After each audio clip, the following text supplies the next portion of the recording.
Je suis Cécile Parietti-Vinclair, je suis professeure d'ORL à l'Université de Lorraine et praticien hospitalier dans le service ORL du CHU de Nancy, où je suis le médecin référent pour les pathologies de l'audition. Et depuis 4 ans, je suis membre du conseil scientifique de la Fondation pour l'audition. Nous avons mené une étude sur l'impact du traumatisme sonore sur une population militaire française, car c'est une population particulièrement exposée à la surstimulation sonore en raison de l'utilisation d'armes à feu. 419 militaires ont participé à cette étude. 70% des militaires qui avaient subi un traumatisme sonore présentaient une perte de l'audition, soit 2 militaires sur 3. Elle a également montré que dans plus de 87% des cas, les militaires se plaignaient d'acouphènes.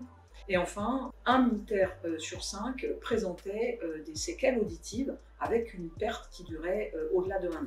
Dans l'oreille, il y a tout un tas de petites cellules avec une touffe de cils qui permettent l'audition. Et ces petites cellules, elles sont très fragiles. Donc en fait, il y a 2 types de traumatismes sonores. Donc, le premier, ce sont les traumatismes sonores aigus qui surviennent quand on est exposé à un bruit comme une arme à feu, mais également comme l'explosion d'un pétard près de l'oreille ou quand on passe une soirée de concert près d'une baffe. Ces bruits vont entraîner des dégâts immédiats au niveau de ces fameuses petites cellules avec un arrachement des cils, une explosion des terminaisons nerveuses.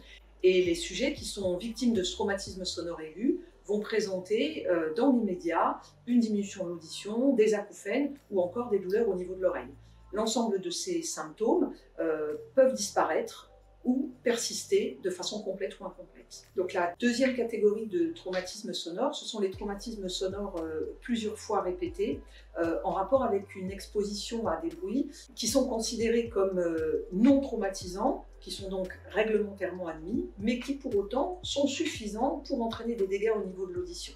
Typiquement, c'est passer sa journée avec des écouteurs connectés. Ces dégâts sur l'audition, on ne s'en aperçoit pas tout de suite parce qu'il y a des systèmes de compensation de l'audition, mais les systèmes de compensation vont s'épuiser progressivement et ces dégâts vont entamer jour après jour, mois après mois, le capital auditif. C'est très pernicieux parce que ça va entraîner un vieillissement de l'audition qui est plus précoce, plus prononcé, et on se retrouve à 50 ans avec une audition d'une personne de 70 ans.